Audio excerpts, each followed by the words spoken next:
is with enormous pleasure that I give you our Crime Writer of the Year, Mrs. Ariadne Oliver.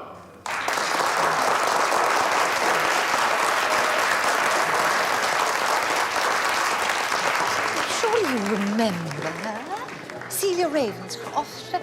She's your goddaughter, is she not? Is she? It's just that one has so many.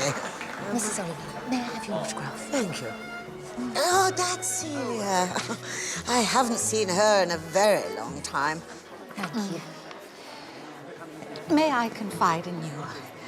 There's something I really must find out. Something of great moment. A mystery. Celia Ravenscroft, you see, intends to marry my son, Desmond. Why is that a mystery? Is there something wrong with Desmond? No, there's nothing wrong with Desmond. No, but it's all just very sudden.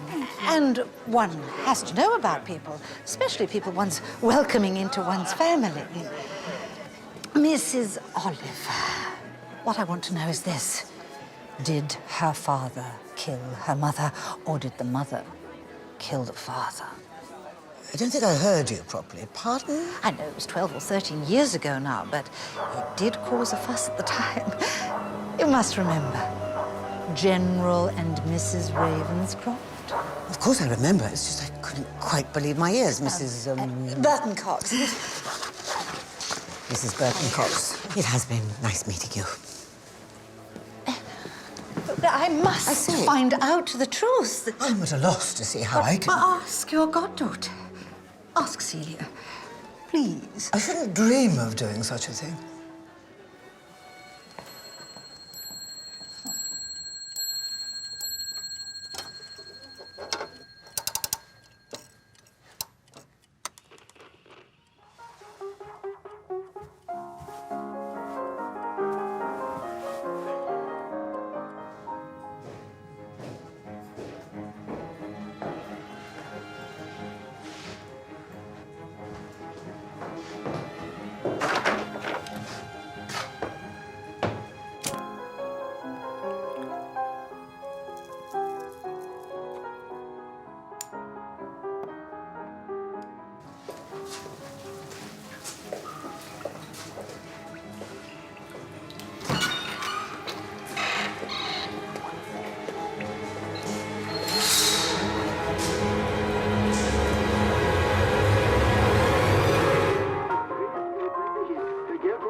It was impossible to shake her off.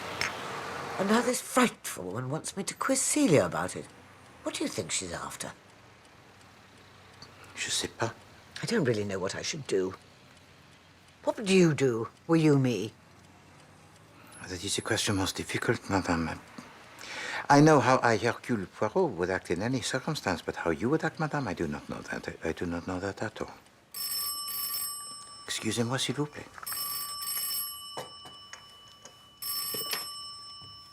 Hercule Poirot speaks. Ah, my dear doctor. If Poirot can be of any assistance, he comes at once. Tout de suite.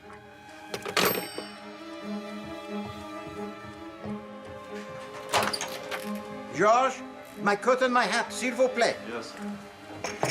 Madame, it is my dear friend, Dr. Willoughby. He has some trouble. Please to forgive me. But you haven't answered my question. What should I do about the dreadful Burton Cox? The thing that you should do, madame, and this I advise you to do most strenuously, is nothing. Rien.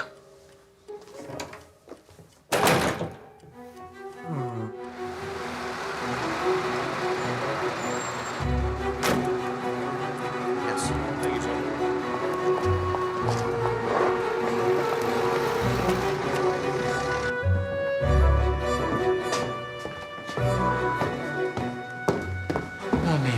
Poirot, thank God. I am so sorry. Hello, Poirot. I heard you were coming. Detective Sergeant Beale. Detective Inspector. Was he still practicing, Dr. Willoughby? He'd been semi-retired for years. In effect, I run the institute. But my father kept his office and continued his research. He saw patients. He hadn't treated anyone for a long time.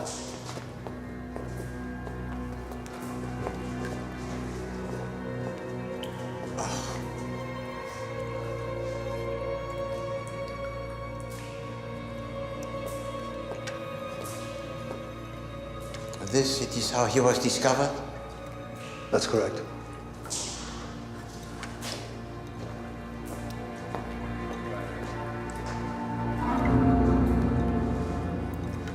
Seen enough? Oui. Drain it off. Sir. In your kind of work, Doctor, is this kind of contraption normal? Adriatic procedures in the treatment of insanity were quite common. 20 years ago, Inspector, I was not, I'm afraid, ever convinced of their efficacy, but I was the junior, and he was my father. And your father, he employed this treatment? He gave up on it in the end, concluded it was dangerous. Looks like he was hit on the head first.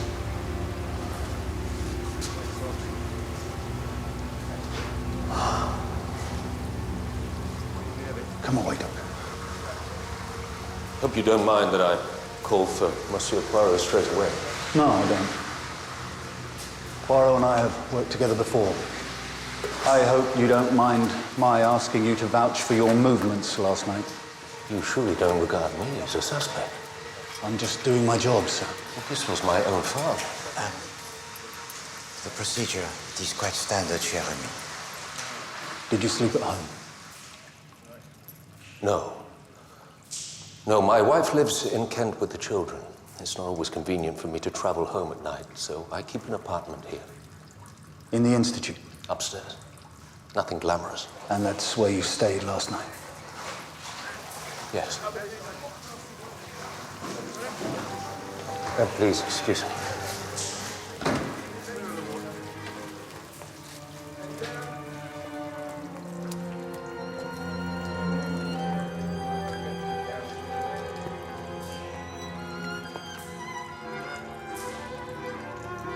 Did you know your father was in the building? Oh, no, I had absolutely no idea.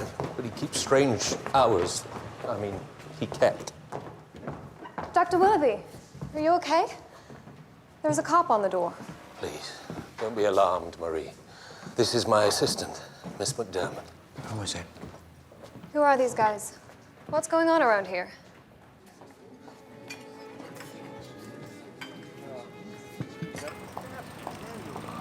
It's very good to see you, Mrs. Oliver. I think you should call me Ariadne. Thank you for coming. You said you worked nearby. Yes, it's the solicitor's office. Really? We have much to catch up on, haven't we, Celia? Must have seemed odd, my ringing up out of the blue. I haven't been a very conscientious godmother, I know. I don't remember coming to your confirmation. I don't remember having one. Oh, dear. But you sent a very nice check on my 21st birthday, so I would say your duties are done. Bizarre, though, I saw your photo in the paper this morning. Crime Writer of the Year. Now we're having tea. Yes. Well, you see, a woman came up and buttonholed me. She said, I believe you have a goddaughter named Celia Ravenscroft. Oh, was she a friend of mine? A Mrs. Burton Cox. She said she thought you might be going to marry her son. Douglas, is it? Desmond. Desmond? What does Desmond do? He's a pianist. Splendid. Making any money? Oh, God, no. He's still at the academy. He gets a recital now and then. Actually takes quite a while to become a concert pianist. Look, I don't know what you know, but I'm fond of Desmond. And he's fond of me, but his mother is something else entirely. What did she want?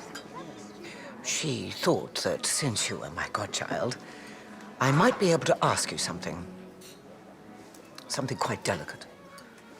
What she went on to say was, can you find out if her father murdered her mother or her mother murdered her father? For God's sake, how dare she? She actually said that. The beast. She thought I might know something about it. But at the time, I was on a lecture tour of America, and you were, what, 14? I was 12. I was good friends with your mother. We were finished together in Paris. But then I married and went somewhere, and then she married and went somewhere. And then your father was posted again. Was it Rhodesia? It was India, but I was sent to school in England. In the holidays, I boarded with a family in Suffolk. I hardly saw Mummy and Daddy until they retired to Eastbourne. But you weren't at Eastbourne when it... No. I was away at school. What can you tell me, Ariadne? Have you got any inside knowledge? No, my dear, I haven't. I know only what I read in the papers. No obvious motive. No sign of a quarrel. No evidence of attack from outside. Nobody knows. Well, that's just it. Nobody knows. I was shielded from it when I was young, but I think of it constantly. Please, please find out what happened. Not for Mrs. Burton Cox, for me. I have to know. Will you help me, Ariadne? I have to help Celia. The girl deserves to know. Yet I can't for the life of me see what to do. How may one discover anything years afterwards? I know you're busy, but will you help me look into it? Je suis désolé, madame. I have an affair of consequence to which I must attend. The matter of the Ravenscroft, it is in the past, and Poirot, he must march in the present. Give me one moment of your time. My friend Margaret Ravenscroft died a horrible death. I have to find out why. What should I do? Bien sûr. Madame, what have you told to me? A husband and wife who never argue, who live in complete harmony? Whoever has heard of such a thing? No. If there was a motive, there is always a motive. And if the police, they could not find this motive at the time, then this motive, it is, how do you say it? It's unorthodox. No, the answer, madame, lies in the past. You must delve into the past. You say they live near to Eastbourne? You have acquaintance there? Well, then go. Allez-y, allez-y. Drive about, ask the questions, be the possum with the nose. Oh, I see. And someone will remember something. Always someone remembers something. You mean elephants? Sorry, I was thinking of elephants at that dinner last night. With hesitation, I ask why. Because the meringue got stuck in my teeth. I see. Well, the pathway of logic, it is there somewhere, but... Meringue, dentures, ivory, elephants. Must find the elephants. Elephants can remember.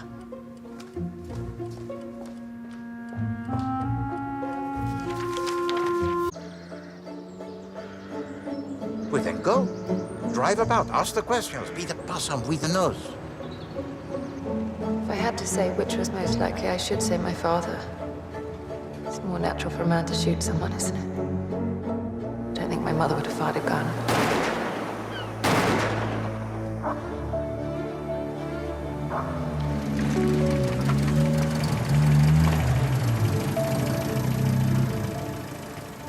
Who else was in the house when it happened? There was an old housekeeper. She was half blind and a bit deaf. Sometimes there was my aunt, and there was a foreign girl, an au pair girl. She'd been my governess when I was young. She'd come back to help Mummy, who'd been unwell.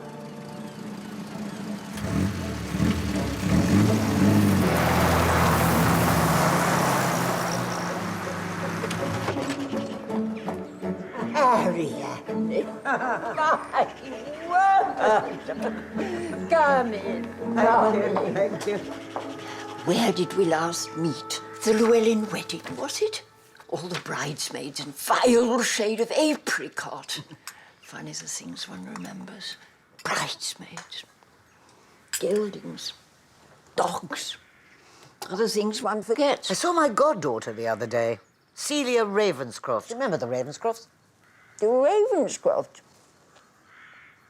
Wait a minute, that was that very sad tragedy, wasn't it? Yes, it wasn't far from here. Oh, I never knew them in Sussex. Knew them in Amritsar, not in Sussex. She used to wear a wig, do you remember? Who?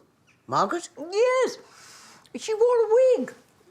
I don't know if she had cancer or she just bald. She tried to persuade me to get one. Bit bloody hard in Amritsar. Awful business, though. The time of the shooting, I was in America. Speaking engagements. You're so modern, Ariadne. No one else in my circle has speaking engagements. They only left the house to take a walk. They didn't come back for their dinner. Somebody or other found them dead. The revolver was lying by their bodies. Bloody hard on the dog, I thought. Rotten way to treat an animal. The revolver in the house? Military type. They often do. Fear of the natives, you see. Not usually a problem in Sussex, but... unfathomable things in everybody's lives. She was neurotic, always. Was she? Very nervy, didn't like India at all. Odd girl. Or was that the other one? I expect you heard the gossip. What was the gossip, Julia? He was writing his memoirs. She was taking dictation. Who? Margaret? No, the French girl. She was young and French. There was talk. People thought he might have shot his wife because he wanted to marry her. Then why shoot himself as well? Good point. I always thought it was more about Margaret. I can't help thinking there might have been a man. Why do you think that? The wigs. Sexual display. Mating ritual. I thought you said she had them because she was bald. Oh, she was pretty too. Legs. All I'm saying is one of them was having an affair. In this part of the world, Ariadne, one either hunts or one has affairs. It is a variation on what the French call le bain de surprise. I should say it's a surprise. Hot water followed by cold water, is that right? Oui, the scalding hot and the freezing cold. The principle, it is one of severe shocks to the system and is often used in conjunction with the electroshock therapy. Bloody hell. I'm quite glad I'm normal. Well, we may all be thankful, mon ami, that we are in possession of our minds, and some of us more so than others. But the question, it is this. Who has brought Le Professeur to this place and secured him? The night watchman said the door wasn't forced. Is there a key that is missing? No. Everything's in order. No fingerprints. And Dr. Willoughby himself? The man's in shock. I let him go back to Kent. We can interview him later. Oh, hi. You mind me coming in? It's against regulations. Non, mademoiselle, pas tout. Vous ne levez-vous à l'avance? Huh? No. I've never been down here before. Creepy, isn't it? I have the kettle boiling if you gentlemen would like a cup of tea. Do you live locally, Miss McDermott? James Street. It's about a 10-minute walk. And did you walk home on the night Professor Willoughby was murdered? Yes. Do you live alone? No, I share an apartment with some of the girls. Is there someone can vouch for you being at home all night? Did I say I was at home all night? I don't remember that. May I inquire, mademoiselle, from where do you originate? Boston area. But I always wanted to come to London. I guess I just had a yen to live in England for a while and do the things that English people do. By which I do not mean murdering eminent professors of psychiatry. So you think it was an English person who has done this? I'd say the stakes are high, wouldn't you? How well did you know Professor Willoughby? I didn't know him at all. So you can't tell us anything about what he's currently working on? Look, I'm a filing clerk. I don't know anything about psychiatry. I do the files from A to Z. I just answer the telephone. Make the tea. If you please to return to the night of the murder. At what hour did you leave your work? Usual time. Around 5:30? And where did you go then? I went home. But you just said you didn't. I don't think so. It's a murder inquiry, miss. Yeah. Okay, I'm sorry. I went home. I didn't see any of the other girls. I had sardines on toast, and then I went to bed. So nobody can corroborate your story? I guess not. It is strange that Dr. Willoughby also has no alibi for the night in question. He doesn't? But surely his wife... He says he spent the night here in his flat. Oh. I see. Well, I didn't know that. I assumed he'd gone home.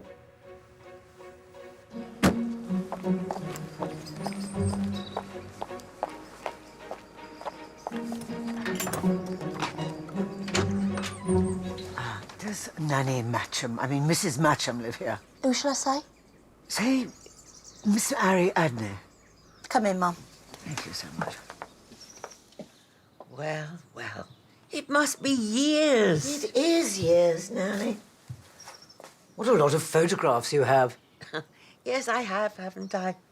All my little boys and girls. All over the world I went. I know, Nanny. Where were you? In India? Stimler, Hong Kong, Egypt. That time I came out to the Punjab, 20-odd years ago. Well, was it the Ravenscrofts you were with? Service family. Did you look after their children? No, not me. No, I was with the Barnabys. Here's your tea, Mrs. Matcham. Thank you, my dear. Of course, I knew the Ravenscrofts because they were great friends of the Barnabys. Were they? Yes, and the Burton Coxes. I'll finish that. I'll get on with the laundry, Mrs. Matcham. Thank you, my dear. You really are such a help. Did you say the Burton Coxes? Or did I mean the Carter Foxes? Well, you know who I mean. They were great friends, and everybody was very friendly out there. Did you by any chance meet the Ravenscrofts when you were on that visit? No, I didn't. What were they like? Well, they had that trouble. What trouble was that, Nanny? Oh, an awful thing happened. Oh. Did it? I heard they were a nice couple. Oh, yes, they were a very nice couple, and it was a shock. They said that she'd always been touched. And then there was that story of the baby and the river. Oh, took the babe from its pram and threw it into the river. Just threw it into the river. What was the trouble in Amritsar, Nanny? Well, she was in that mental place and they let her out. It happened all over again. What happened, Nanny? Well, they let her have them back, the boy and the girl. It was the boy this time. Of course, we all knew it was her. Who, Nanny? Well, whichever one of them it was. It's so lovely to see you again. I remember you when you had your little button boots and you followed me down the lane. They fell off a cliff, didn't they? Or something of that kind. Something of that kind, Nanny, yes.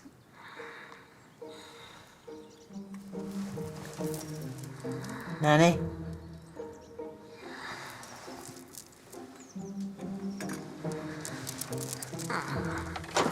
Mrs. Buckle, she's fast asleep. Perhaps you could... Oh, she likes her nap. Leave her to me. Thank you. Mom, was you asking about the General and his wife? Yes, did you know them? Used to chaff from, I did. But my day was a Tuesday, so I Do you weren't mind there. if I ask you something rather direct? I've had a very long day. Do you think it was a suicide pact? Nah, not them. They were happy. She was a bonny woman, always beautifully turned out. I believe she'd taken to wearing a wig. Oh, yeah, she had several wigs. Several? 4, proper expensive. One was auburn, one had little grey curls. She used to send them to a place up in London to get them redressed, Eugene and something. Was she in poor health? She was. Now, I don't know what was wrong with her, but she had to have an operation. She went up Harley Street. When she come back, she was better. And the General? Oh, he had a bit of heart trouble, but he took his pills and that, and he was fine. He enjoyed it when the sister came to visit. Sister? Whose sister? Lady Ravenscroft. I didn't know she had a sister.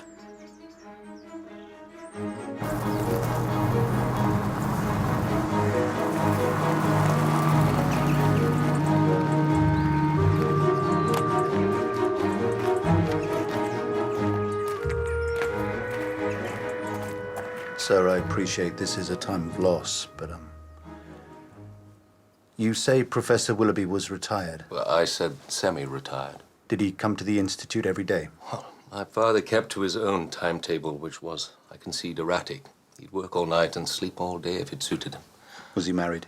My mother passed away some years ago. Never remarried? Some gentlemen do. No. No, he did not remarry. So does the Willoughby Institute pass to you now, sir? Not at all. No, it's run by a trust. I'm a trustee, that's all. Are you aware of any resentment, any animosity, professional or otherwise, which your father might have incurred? My father was very highly respected. And it was last night that you told me that it is many years since your father abandoned his experiments with the hydrotherapy. Yes, that's right. And this is not a technique that you yourself employ. No. I talk to my patients. I prescribe appropriate medication. Look, the hydro room has been in disuse for just about as long as I can remember. And yet the murderer knew how to use it. Yeah, so it would seem. I think you know how to use it too, don't you, sir? I thought you might need some tea. Thank you, Jacqueline. Mrs. Willoughby, your house is charming. Thank you. I understand you also keep a small apartment at the Institute. That's not mine. That's his. I've barely been in it.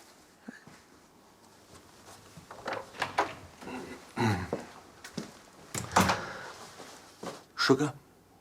It must have been someone quite strong, or more than one person, to have manipulated the professor into the contraption.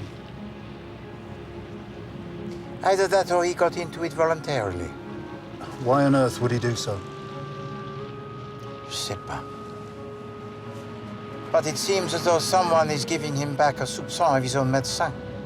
Medicine he hasn't used in nigh on 20 years. You think it's a patient with a grievance?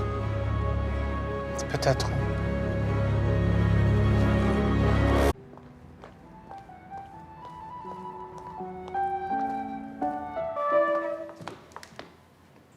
Celia, darling, we're rehearsing. We need to talk. I've only got this room booked for an hour. Can you come back?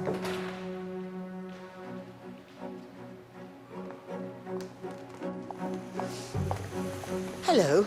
Inspector Beale, isn't it? Good evening, Mrs. Oliver. Are you well? I'm absolutely jiggered. I've spent all day driving around Sussex chasing elephants. Right. Well, good luck. No, you must think me a complete ninny. I don't mean real elephants, I mean people elephants. I'm trying to find out if anyone can recall anything of the Ravenscroft case. Eastbourne. The couple on the cliff tops. That was a curly one, wasn't it? It still is. I know the officer on the case. Bill Garraway. Retired now. May I have his number? I should have it here somewhere. Celia?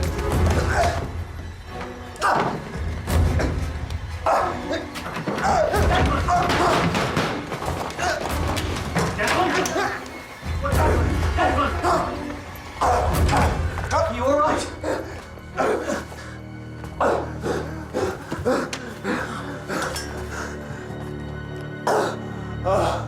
Oh, good strong black coffee, just what I need.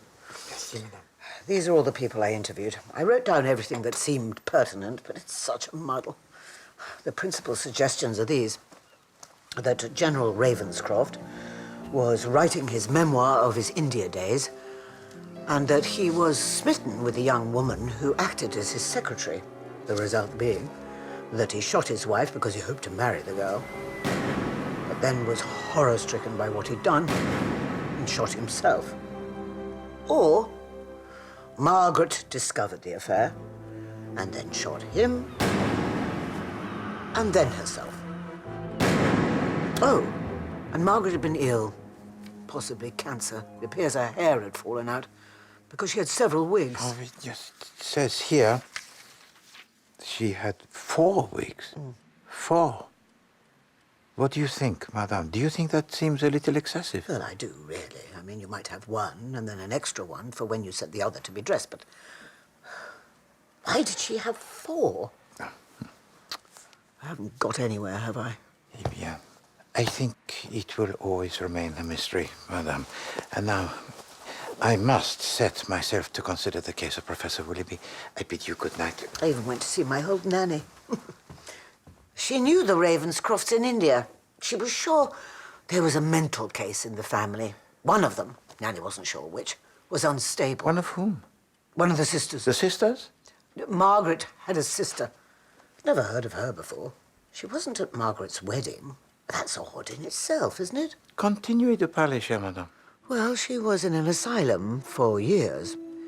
It seems possible that she'd killed children, even perhaps her own children. And then she'd had treatment, and then she was cured or paroled or released at any rate. She went out to Margaret in India, where there was another incident, again connected with children, which was hushed up. But might that explain what's worrying Mrs. Burton Cox? Insanity in the family? Oh, no, no. No, madame, that is conjecture merely. What you discovered in Sussex was merely the mirrors and the smoke, nothing real. No, madame, what is certain is that they were a couple who were devoted to each other and lived together happily. So why, on the evening of the most beautiful day, should they take a walk together along the cliffs, taking with them a revolver and a dog? What's the dog got to do with it? Je sais pas. But all of your elephants, they mentioned the dog. Well, yes. So tell me something that was said. Well, one of the elephants said that the dog was devoted to Lady Ravenscroft. Mm-hmm. Another said that it bit her. No, no, it is nothing. Merely an elephant remembering a dog. I can help you no further, madame. Pardonnez-moi.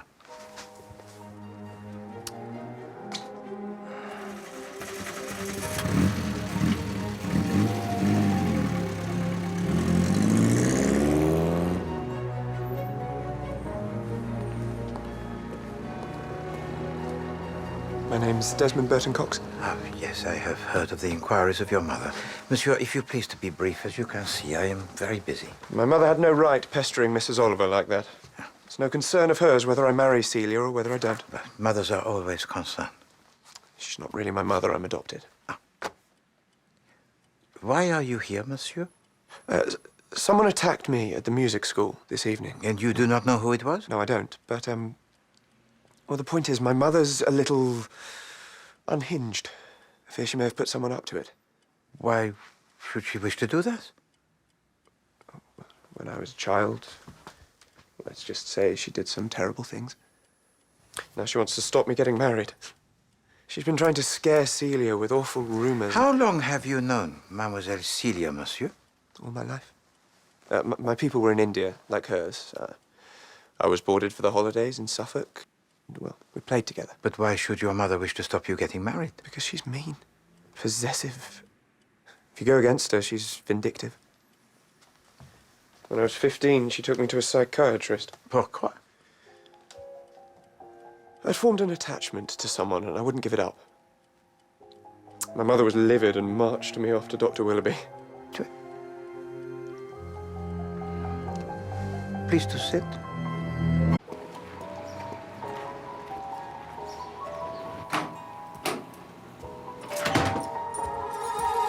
Darling, What the goddamn hell have you been saying? my wife I wouldn't... thought you had her under control. And who saw you that evening? I can't remember. I don't know if anyone saw me. I might have gone for a walk. I can't remember. What was your father working on? Did he have a special line of inquiry? Behavior patterns in twins. Genetic characteristics, similar and dissimilar environments, blood types, pathologies. What else would you like to know? The name of someone who could vouch for your whereabouts the night of the murder, Doctor. Otherwise, you're on a bit of a sticky wicket, aren't you?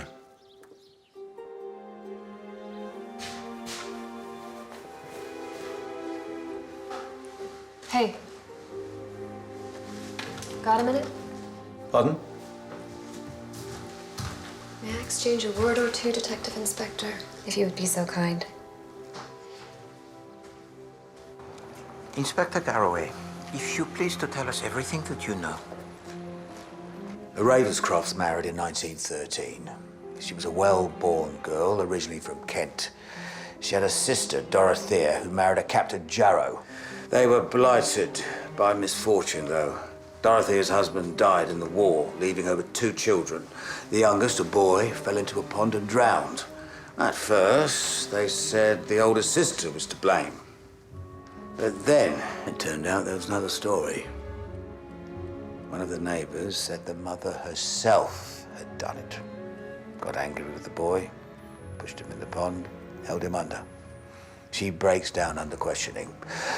I mean, she went raving mad, had to be hospitalized. She spends years in treatment, and then for some reason they pronounce her cured, and she returns to live with the family. So, Mr. Garraway, was she staying with the Ravenscrofts when they were shot? No. Are you sure? Yes. She died 3 weeks before. She takes a lot of tranquilizers and she sleepwalks.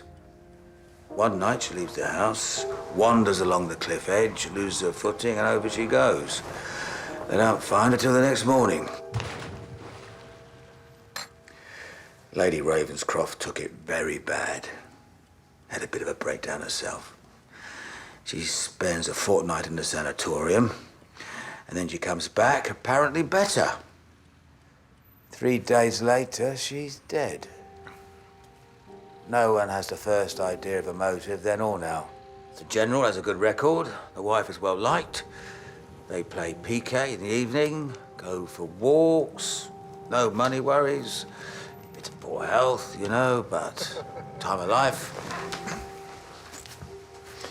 Were there fingerprints on the weapon? Clear prints for both of them, but no suggestion as to who fired it last. Could there be a third party?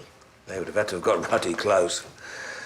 No, it all points to a suicide pact, and yet... No, with the suicide, they leave the notes. Ah, exactly. Could someone have stolen the note, eh? Who else was in the house on that day?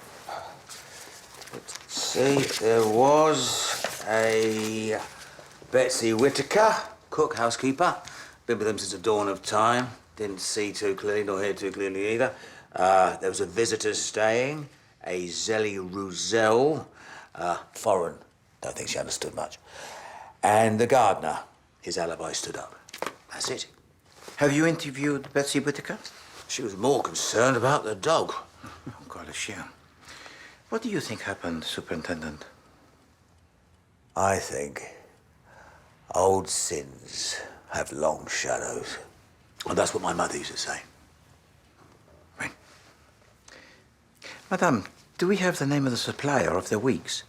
Why are you suddenly interested? You didn't get tuppence before. Yes, I've got that. It's Eugene and Rosenthal, formerly of Bond Street, now of Tooting Beck. Good afternoon. Have you an appointment? No, I'm afraid I haven't. You're in luck. Monsieur Eugene can do you in 10 minutes. Is it a permanent today? No, that sounds horrible. I don't think it could be much worse than it already is. Do you, madam? Let us take off the split ends, at least. No, thank you. I would simply like to ask you some questions about Eugene and Rosenthal of Bond Street. Hairpieces to the gentry. Oh, the old days. Bond Street, Bert. Remember? That was the life. Oh, but Tooting seems most pleasant. What does madam want? I would like to ask you about a former client. I want to know about some wigs. I'm terribly sorry. We do not do wigs no more. They were for a friend of mine, a person I went to school with, Lady Ravenscroft. You was at school with Lady Ravenscroft? Yes, I was. Where do you live now? Buckingham Palace? Mayfair.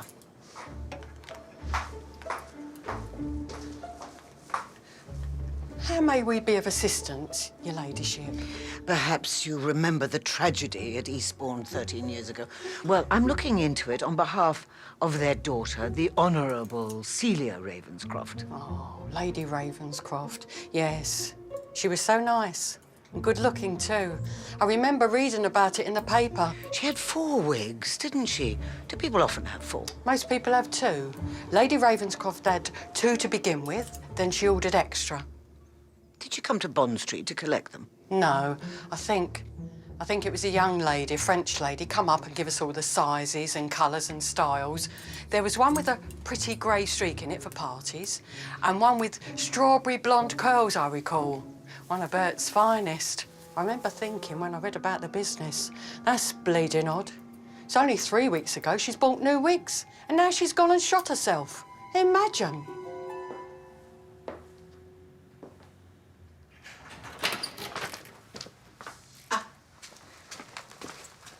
Mademoiselle Ravenscroft, Hercule Poirot. I assist Oh, sorry, Madame... who? I thought Mrs. Oliver was meeting me here.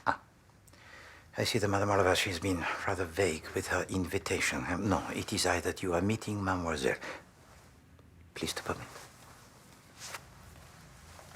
I am a private detective, and I assist Madame Oliver with her inquiries on your behalf. Please to sit, Mademoiselle. Thank you.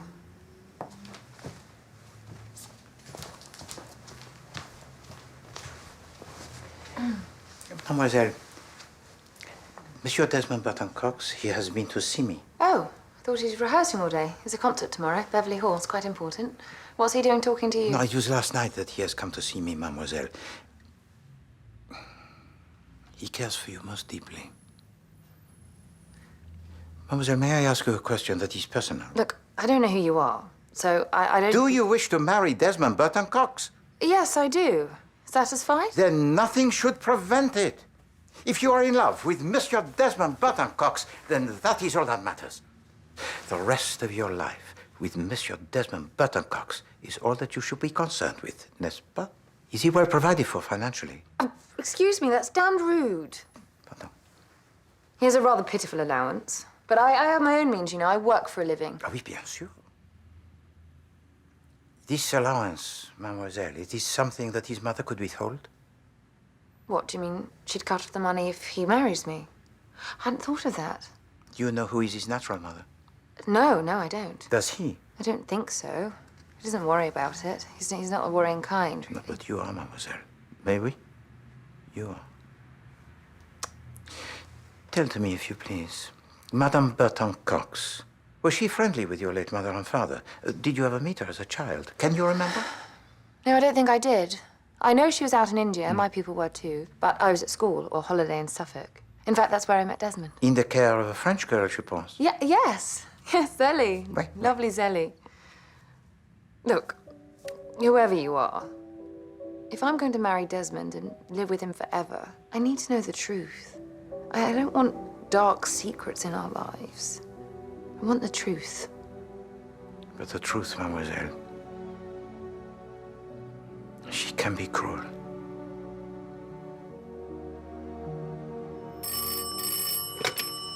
Hercule Poirot speaks. Poirot, it's Inspector Beale. I have the information you asked for. Excellent. Desmond Burton Cox's natural mother was an actress. She moved to California, where she found considerable success in moving pictures under the name Katie Lestrange. 18 months ago, Katie Lestrange died of a barbiturate overdose in Pasadena. She left her entire fortune, several $1 million, to her son, Desmond, in a trust. He gets it when he's 25. And who administers this trust? Who do you think? Mrs. Burton Cox. Can you get for me the deed of covenant? I'll give it a go. Oh, and Poirot, could you come over to the Willoughby Institute? There's been something of a turn-up. Oui, tout de suite.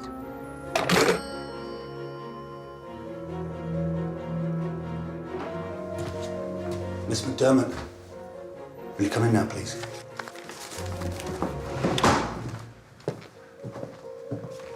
Repeat to Mr. Poirot what you said earlier. Asseyez-vous, mademoiselle.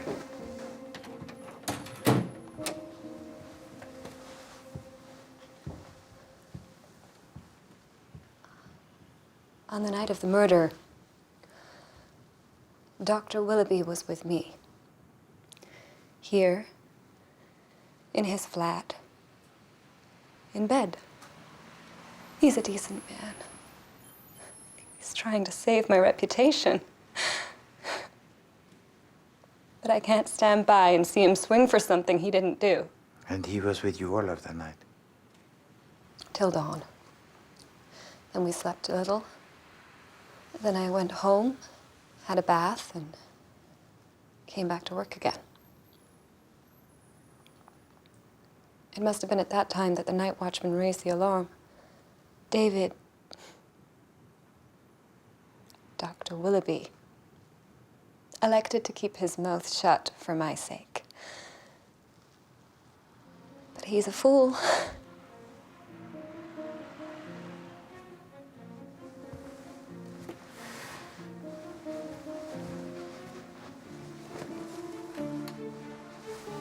It is a brave thing that you do, ma petite. Well, my reputation was shot in the States. Might as well be shot here, too. I have a question, si vous permettez. It was last summer that you arrived in England? Yes. 6 months ago. On the SS France. So you were still living in Boston in March of this year? Yes. Can you remember what you were doing on the 17th? The 17th of March? Oui. How am I expected to remember that? So you do not recall this day? No, I don't. No idea. Do you know a Mademoiselle Celia Ravenscroft? Never heard of her. Who is she? No, it is of no consequence. Detective Inspector, may I have the use of your car? Merci.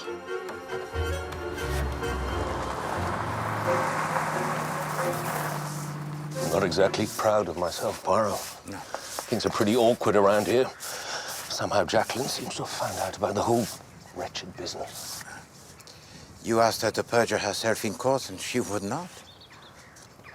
I'm afraid that is correct. Now, Mademoiselle Marie McDermott, she provides you with the alibi and you are no longer the suspect. She said something about the dictates of her conscience. She's quite religious, you know. She is Catholic? Irish background, I believe. Nice girl. Tell to me, mon ami, about the patients of your father. Do you recall a Dorothea Jarrow? Oh, why, of course.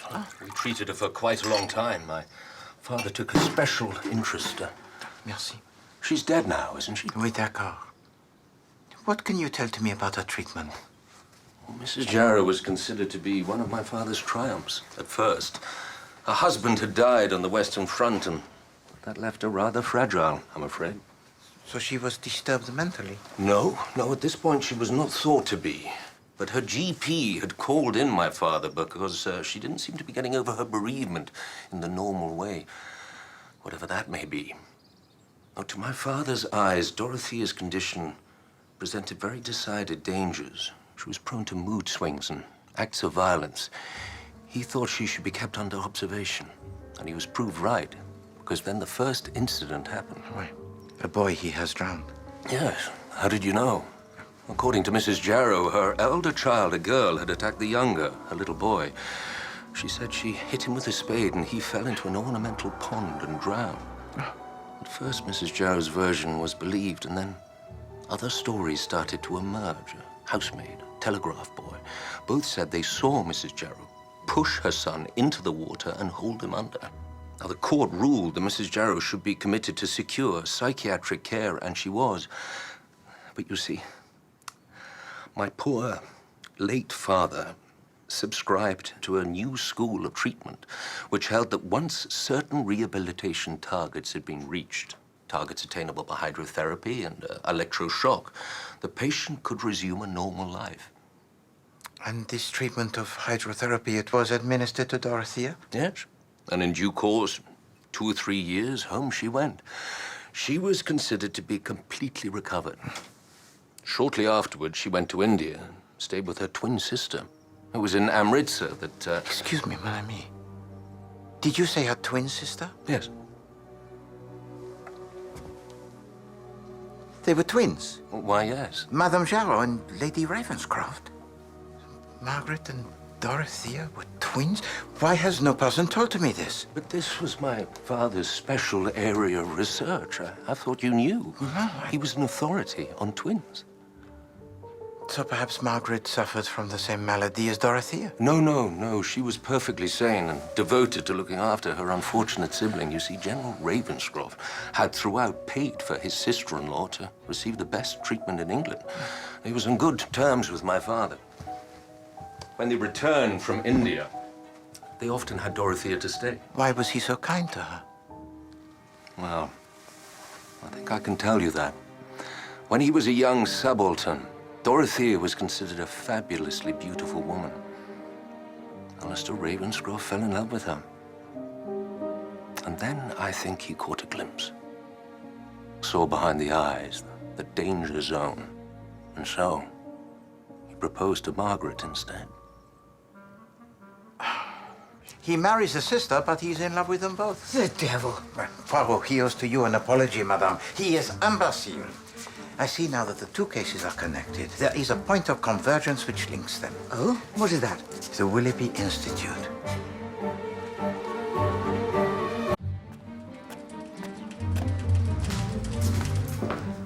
Morning. Oh, Poirot. I forgot you'd be here. One word, if I may, Doctor? Please. Mademoiselle. In your files, mon ami, there are many histories that are very absorbing. But you know there is a patient that is missing. And I ask about a boy who has 15 years of age, a certain Desmond Burton Cox. Where is his case file? There is no case file, Poirot. No, but the boy, he has been brought to you many times. Yes, he was, but I saw him unofficially. I took no payment, and so there is no file. You took no payment? Well, not in the usual way. I'm sorry, I do not understand. She had no money. Poirot, look, self-control is not one of my stronger qualities. I just have to live with it. I see. But I only ask about the boy, Desmond. What was he like? Remarkable power of recall. The smallest details of his childhood were easy to surface, but lacking in self-confidence. And I believe that he had an interest that was almost obsessional in, I do not know who, a woman or an older man? A French woman, I believe. Zazie or Susie. She was 25 or so at the time, and he 15. La? Would you say he was in love? I would say so, yes. Not that I know very much about that particular emotion.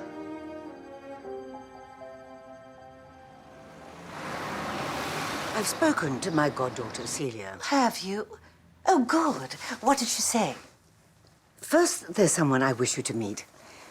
Mrs. Burton Cox, this is Monsieur Poirot. Monsieur Poirot is my assistant. Enchanté, madame. Is he French? I can't stand the French. No, madame, I am Belgian. You have concerns about the marriage of your son Desmond with Mademoiselle Celia Ravenscroft? That is so. But young people today, they rush into things. But it's important to know the background, don't you think? The psychological background. Well, there are certain risks that one might not wish to take. But the persons taking these risks are Celia and Desmond, not you, madame. Beg your pardon? Desmond, he is not your son by birth. Oh, what's that got to do with anything? And when he was young, did you take care of him personally? Well, of course I did. Mrs. Oliver, please. You must have had some help. Help? Why would I need help? I'm his mother. Perhaps in the holidays. Oh, well, yes, of course, in the holidays. He went to stay with some people in Suffolk. And in Suffolk, he was in the care of a French girl, Zélie Roussel? Quite enough of this. Goodbye. What occurred between Desmond and Zélie Roussel, madame? Do either of you have the faintest idea what it's like? When your own child takes one look at you and starts to scream, and after a few months with that beloved nanny, I could do nothing with him. She's a devious little baggage, and I made jolly sure to intercept her letters later on. He's my son, and I will say what happens to him. Ladies and gentlemen, 5 minutes till the start of the recital. Mademoiselle Celia. Hello. Mademoiselle, do you know, and please to forgive me, but how it was that Aunt Dorothea died? Yes, I do. And your cousins, the little girl and the little boy who was drowned, huh? We tended not to speak of them. But perhaps they were also looked after during the holidays by your au pair Zélie. Oh, no. Zélie just had me and Desmond. But she returned to assist your mother at the end, Yes. huh? And she also takes dictations from your late father, does she not? Yes. So, mademoiselle, what was the involvement of your late father with the Willoughby Institute? What is the Willoughby Institute? It was where your Aunt Dorothea, she was treated. Oh, I don't know anything at all. I see. Mademoiselle, please to think now very carefully. Now, is it possible that there was anyone else staying at Overcliff at the time of the deaths of your parents? Anyone perhaps whom the police did not know about? Oh, I don't know how. Because if there had been, Zelly would have mentioned it, wouldn't she? Oui. Have you remained in contact with Zelly? Oh, yes, I wrote to her countless times, but all my letters were sent back. She simply disappeared. I'd love to have seen her. She was a marvelous character. And Desmond, did he write to her? Well, how could he? We don't know where she lives. No. And you yourself, mademoiselle, have you ever returned to Overcliff? No. Why do you think I should? Drive out my demons, that sort of thing. Ladies and gentlemen, please take your seats.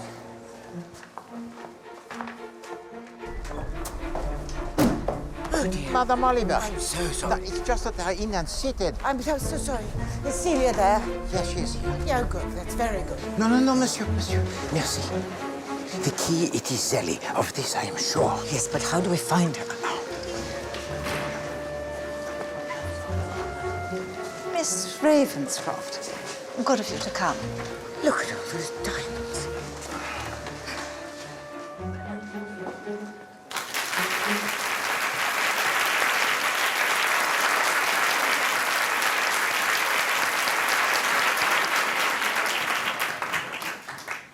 He's playing without music. Clever chap.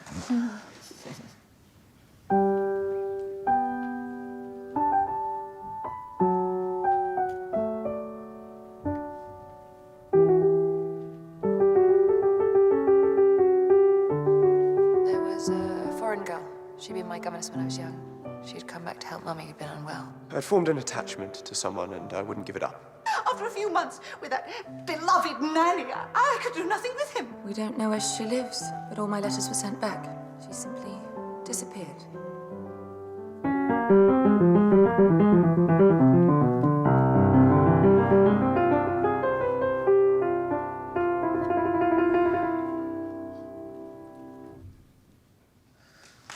Very good.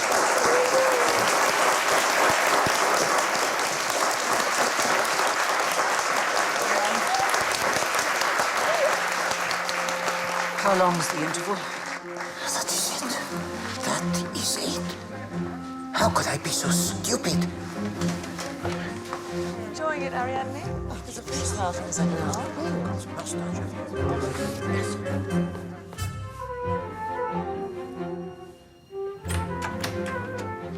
Please to forgive the intrusion, monsieur. Poirot? I really can't talk to you now. We're about to go on for the second half. No. It will not be possible for you to play the remainder of this concert. Unless you give to me the address of Mademoiselle Zelly Roussel. What are you talking about? I don't know it. Yes, you do know it. Well, I can't remember it. Look, we have to go on. Monsieur, you play Bach from memory. You have the memory of an elephant. I demand to know the address of Mademoiselle Zelly Roussel. Tout de suite. Mr. Burton Cox, it's time, gentlemen.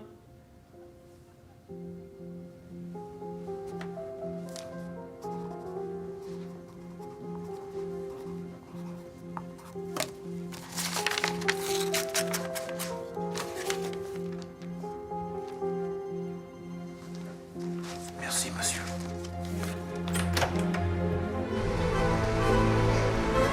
Taxi! Taxi! Mr. Poirot! Spill go away.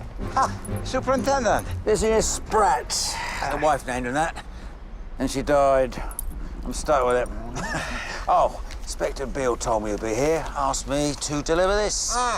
He's been called out on a case. Merci. I'm so sorry you've been put to so much trouble. Oh, it's no trouble at all, sir. I bid you good night. Come on, Spratt. Superintendent, tell to me about Spratt.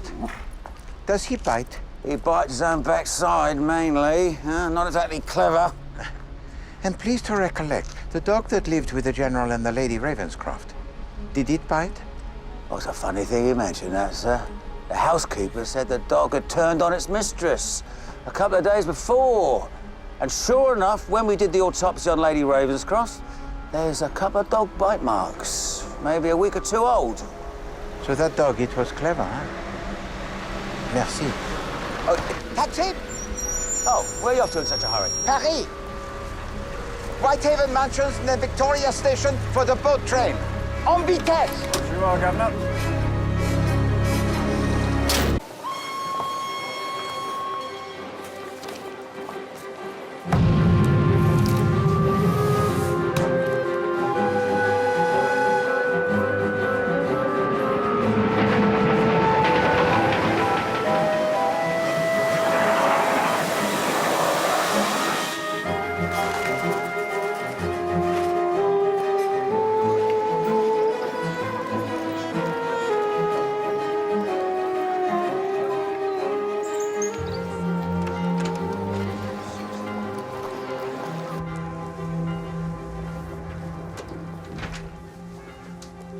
I will be with you in one moment, monsieur. Merci. It was a pleasure. Au revoir.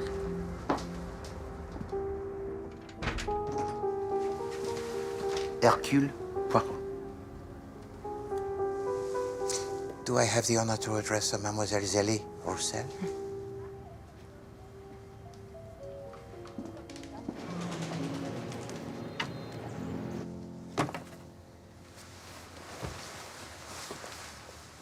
As I said to you in my telegram, I wish to ask you about the General and the Lady Ravenscroft. I believe that you are employed by them. Yes. I was an au pair for Celia. And you knew also the boy Desmond Button Cox? Yes, we still correspond. But you do so in secret, I think. His mother disapproves. There is nothing of which to disapprove. We are friends. He and Celia intend to marry, He has told me. I am pleased for them. but difficulties are being put in their way. Mademoiselle Celia is being asked to tell to the Desmond family exactly what happened at Overcliff. It is now since 13 years. But she cannot do that, for she does not know. It was thought advisable to tell her nothing. She accepted it. She was too young to understand. She is old enough now to understand. But what is there to understand, monsieur? It was a double suicide. And you have found no reason to doubt that? The police found a reason to doubt it. So there is nothing more you can tell to me, Mademoiselle Roussel? I fear I cannot. It was a very long time ago.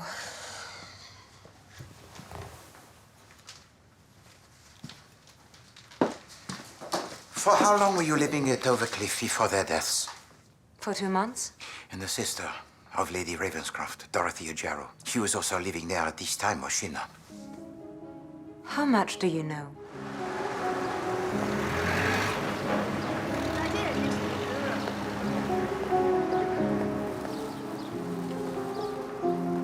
It has to end. You understand that? Yeah. It always ends. I'm so sorry, my darling. Guys like you are always sorry. But guess what? I'll be okay. May I help you? Yes, thank you. I wonder if you can. I wanted to see if there's anything in your files pertaining to the treatment of Mrs. Dorothea Jarrow. Could I ask what business this is of yours? She was my aunt. I'm Celia Ravenscroft. I think something funny's going on. Sure. Okay. Why don't we take a look? Dorothea Jarrow had been treated for the mental illness, but had shown some improvement, n'est-ce pas? Yes. And it was so beneficial for her to spend some time in a normal family home. And Dorothea and Margaret, they were fond of each other? There was a bond between them. Bond of dependence and love. And in many ways they were alike. Pardon. But in twins, although there is this bond of love, if something should occur to break it, then it is shattered forever. Oh, yes, I know. And love, it may easily turn to hate. And it is easier to hate where you have once loved than to remain indifferent.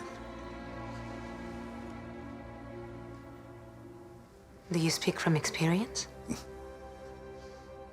Tell to me about Dorothea Jarrow. She lived in a state of terrible strain. She had had some advanced therapy, but it seemed not to do much good. She was never happy. And she had a great aversion to children. Oh, oui. And that led to incidents more serious, n'est-ce pas? I heard what happened in her early life. I heard what happened in India. Oh, I have no first-hand knowledge of that. No, but there are events of which you do have the first-hand knowledge, are there not? Isn't it better to leave things when at least they have been accepted? Mademoiselle, what happened on that day at Overcliff? It could have been a double suicide, it could have been a murder, it could have been one of a number of possibilities. But from what you have just said, from that one little sentence,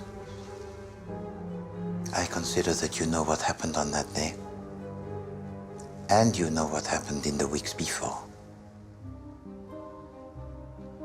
I cannot tell you anything. I'm sorry. Was there someone else at Overcliff? Someone of whom the police know nothing? No. I think that you lie. The General Ravenscroft was at first in love with Dorothea. Then his affections, they change. And he marries her twin sister, Margaret. Mademoiselle, what do you suppose that has done to Dorothea? I suppose that it has destroyed her, monsieur. And the General, he has realized? Yes. He knew. He had a good heart. And you are also in love with him, I think. You may not speak to me like that. No. But, Mademoiselle, I do not say that you had a love affair. I say only that you loved him. One can love and serve and still be happy. Even if one is not loved in return. But you did serve him, Mademoiselle. You served him loyally in the great crisis of his life.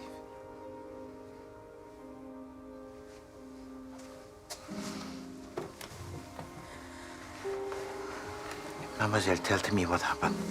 I know that you know. You pretended to the police that you had only the little English. And then you left Overcliff at once.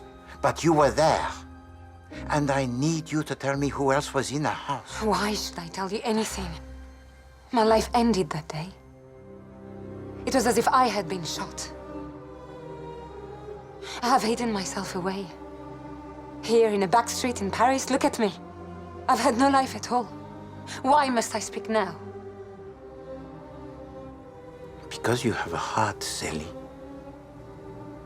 And because Celia and Desmond, they need to know.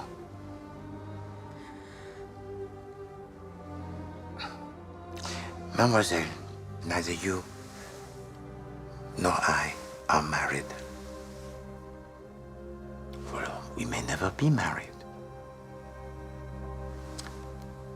But they should be.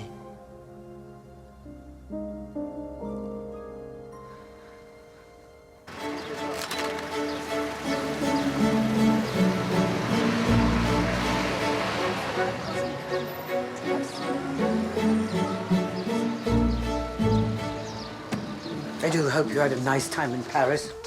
I've been to the shipping office. Here are the records you wanted. Merci, madame.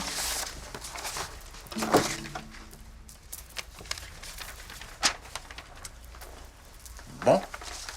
And Poirot, he has also a document for you. This is the deed of covenant for the legacy left to Desmond by his natural mother.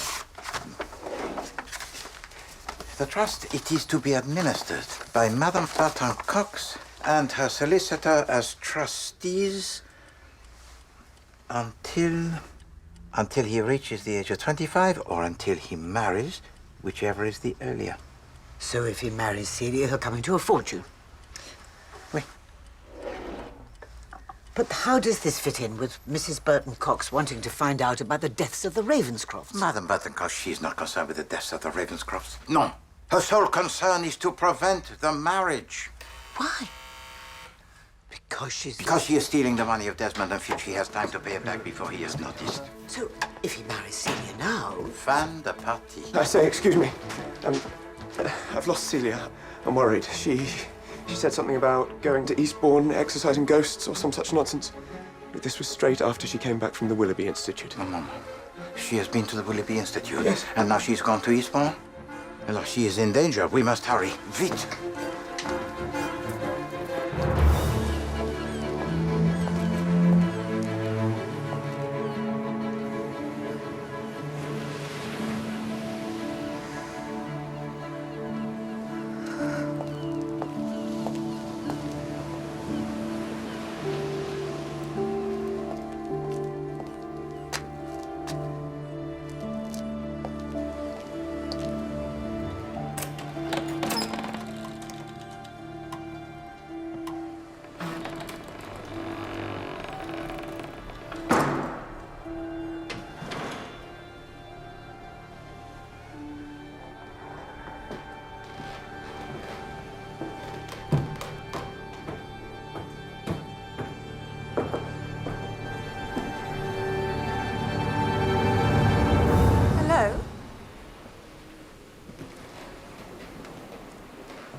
Excuse me?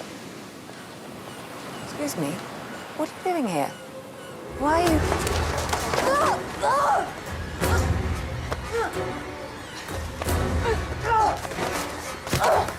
Up there, sir! It's one of the craft! It's one of the craft!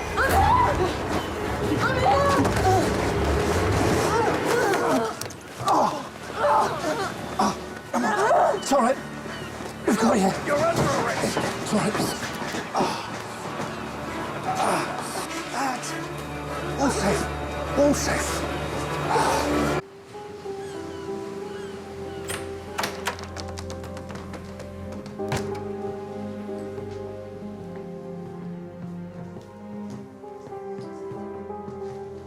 Monsieur, mademoiselle, the question to be put is this. Was the deaths of the Ravenscrofts suicide or was it murder? Because one or the other must be true. But Poirot, he says to you that both are true. And I fear, Mademoiselle Celia, it is a tragedy of two people who loved each other and who died for love. And it will be hard for you to hear. I'm ready. When Madame Oliver set out on a visit to her old acquaintances, Poirot at first seemed to take no notice. Alors, he had another case which seemed to him infinitely more important, and for that I apologize to you, Madame. For what you found out in your visits into Sussex, it was vital for the solving of both mysteries. You know who killed Professor Willoughby? Oh, I have my little theory, but we shall see. When I learned that everything it was pointing to the Willoughby Institute, I looked at the evidence in the notebooks of Madame Oliver, at these recollections, at these elephants. And at first they seemed to have no value, but everything has a value. Everyone remembers something. And so I take from one informant one detail, from another, another. And so we have, first of all, the evidence of the wigs. Wigs? We learned that Lady Ravenscroft, she had 4 wigs. 4. Now, this for Poirot was a puzzle, huh? Thank you, Zelly. We know that on the day that she died, Lady Ravenscroft was wearing the wig with the curls of the color of the strawberry blonde. Why is that significant? She might have been wearing any of them. We have idea, mademoiselle, but you see, we also have the evidence of the dog. Dog? What dog? Oh, no, please, Mademoiselle Celia, be patient. This dog, it is devoted to its mistress. But in the last few weeks of her life, this dog, it has bitten her more than once. You mean the dog knew she would commit suicide? No, it is much more simple than that. This dog, it knew what no one else knew. It knew that she was not his mistress. She looked like his mistress, in the clothes of Margaret, in the wig of Margaret. But the dog only recognizes what its nose tells to him. And this dog recognized that this was not his mistress. So who could it be, this woman? Could it be her twin sister, Dorothea? But that's impossible. She was dead. But now I come to something else that was brought to my attention by Madame Oliver. The knowledge that Lady Ravenscroft had recently been in a hospital or a nursing home. It is believed that she suffered from cancer. This I learned from the evidence of Julia Carstairs in your notebook, Madame. And so her visits to the hospital pass unremarked. I don't think Julia Carstairs knew what she was talking about. But it does not matter, Madame. Because the General Alistair Ravenscroft, once he rejects Dorothea and marries her sister, Dorothea, she becomes very jealous, and her life, as you say, well, it goes from the rails. And we have reason to believe that one and possibly two children died at her hands. And the General, having the feelings of guilt so terrible, pays for her to have treatment at the Willoughby Institute. Are you saying, sir, that the mad aunt shot the Ravenscrofts? No, monsieur. That is not my solution. Mademoiselle Celia, I hope you will not be too dismayed by the truth. It was Dorothea who killed your mother. Often they would go for a walk together in the evenings. But one evening, she returned alone. She must have run off. She doesn't run off, Dorothea. She's my wife. What have you done with her? I think we should look. You're right. Where were you walking? Where we always walk. Something has happened to Margaret. Come on, Zadie.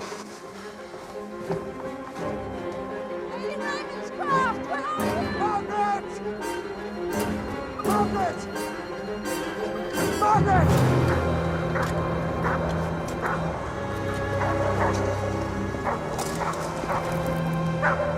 Margaret!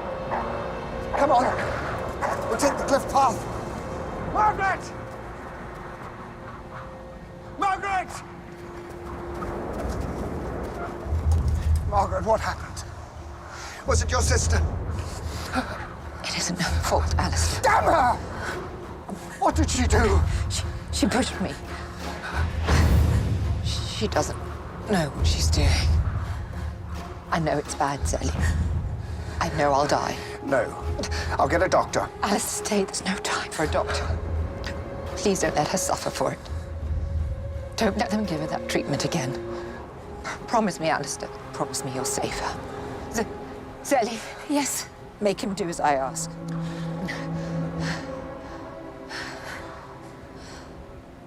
I promise, Margaret. I promise. Thank you, my darling. Thank you. Oh, Margaret. Margaret.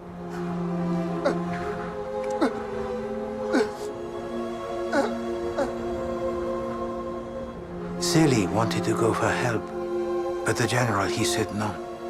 I made a promise. I must keep it. He decided what he would do.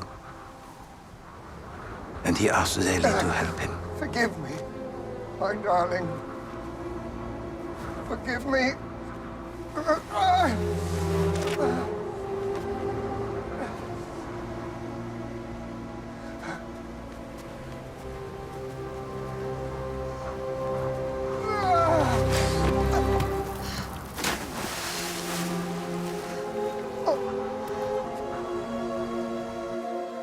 Celia, you're right.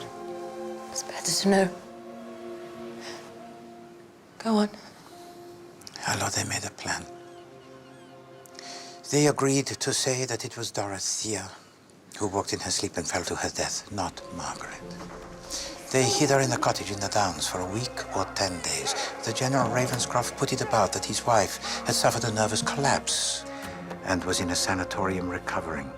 Zelie, she had gone to London and bought wigs to fit Dorothea from Eugene and Rosenthal of Bond Street. Then they brought her back. Good morning, Mrs. Whittaker. Have we something nice for lunch? Yes, madam. Everyone accepted that this was Lady Ravenscroft and thought that she was behaving oddly because she was still suffering from shock at the death of her sister. How could she keep it up? It must have been dreadfully difficult. No, madame, it was not difficult. Because at last she had achieved what she wanted. She was married to General Alistair Ravenscroft. But how could my father bear it? As I said, he made a plan. Zelie, today is your last day of work. I'm sending you back to Paris. You cannot do that. can, my dear, and I will. You've given sterling service, but I do not want you mixed up in this, not anymore. Enough is enough. There. There. There. Zélie. Come on.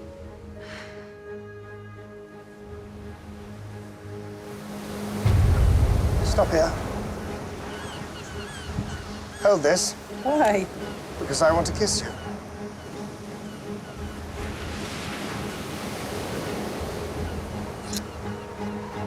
Goodbye, Dorothea. Where are you going? Hell, I expect. This is for Margaret.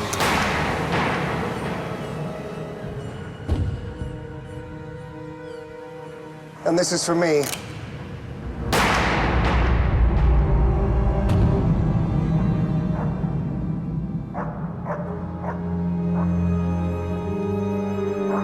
He had to keep his promise to his wife. And he did. I am so sorry, Mademoiselle Celie. Bring her in.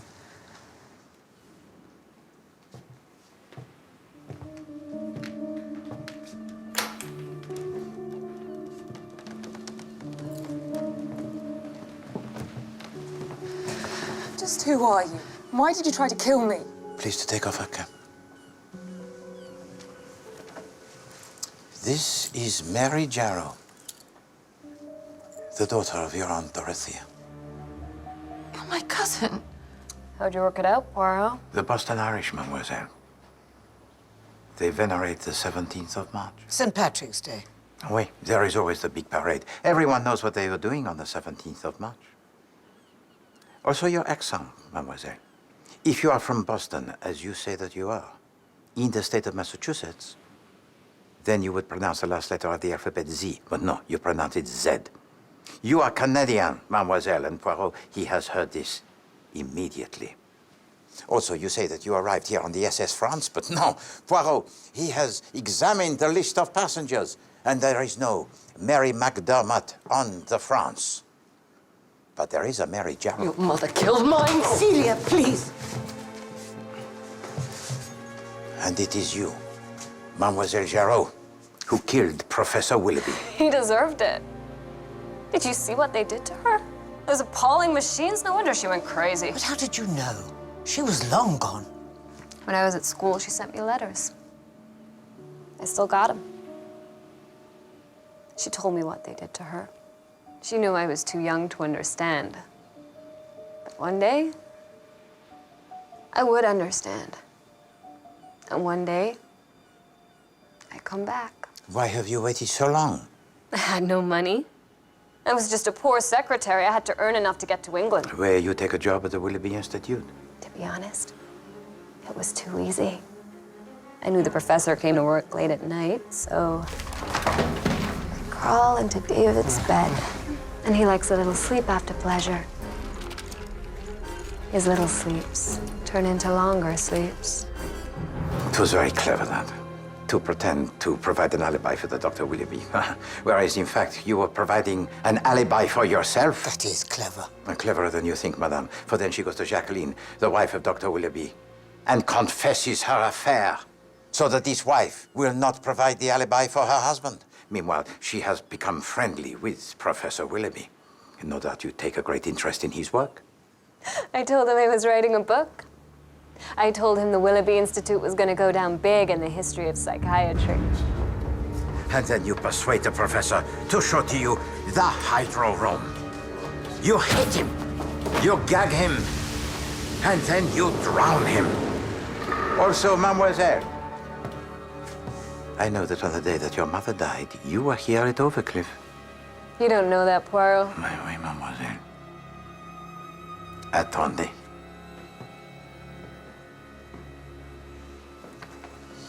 Here is my proof. Oh. Zélie.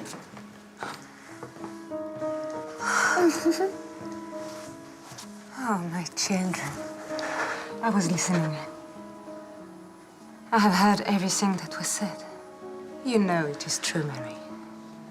You were here. Your mother sent for you. You arrived The day she died. You do remember. You arrived just in time to hear this. What are you going to do?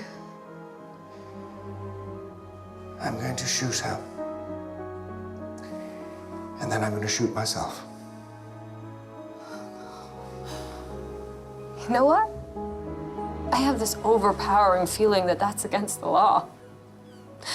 Just shooting someone, just killing them.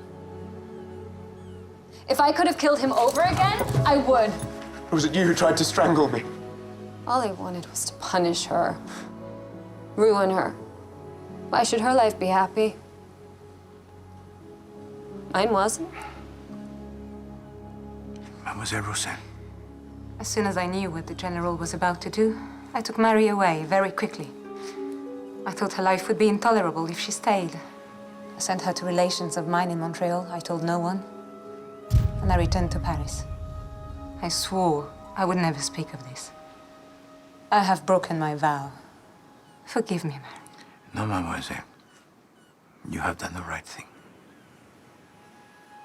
Please to take her away.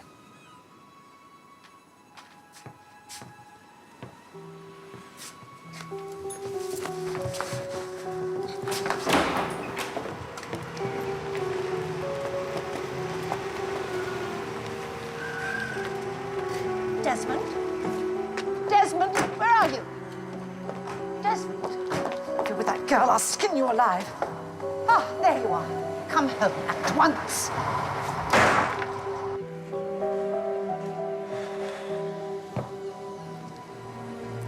I hope you do not blame me, mademoiselle, for asking for your help. No, monsieur. I am glad. Look. Now they will have their future.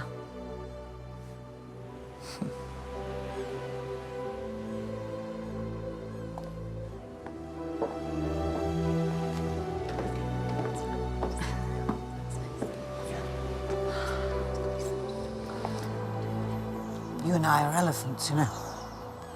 We're good at remembering. No, no, no, madame. We are the human beings. And human beings, mercifully, they can forget.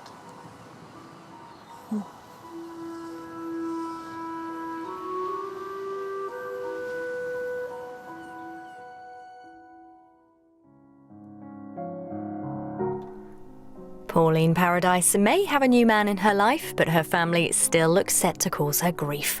Love and Marriage with Alison Steadman is at 9 this Wednesday. Highlights from the French Open follow the news next.